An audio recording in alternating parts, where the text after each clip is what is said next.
Nabasa ko ang babae gagayak ng mahinhing damit, matimtiman at mahinahon.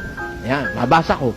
Tinuturo ko sa mga kapatid namin babae, kaya binabawalan ko silang mag-miniskirt Oh. Pag ayaw pa bawal, tinitiwalag namin kasi sabi, mapala daw yung bumabasa ang nabasa ko babae mahinhing damit. Nababasa mapalad ang bumabasa at ang tumutupad. Utos o hindi? Nakasulat o hindi?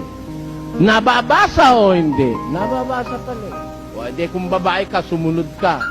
Gamin mong damit, matimtiman. Huwag mo ilalabas yung dibdib mo. Saka yung pusod mo. Pinararami mo na lang ang repes. Kaya usong-uso, rape binibenta mo yung katawan mo Itago mo. Sabi ng Diyos, mahinhig damit, may katimtiman na tinaw. Yun ang nakasulat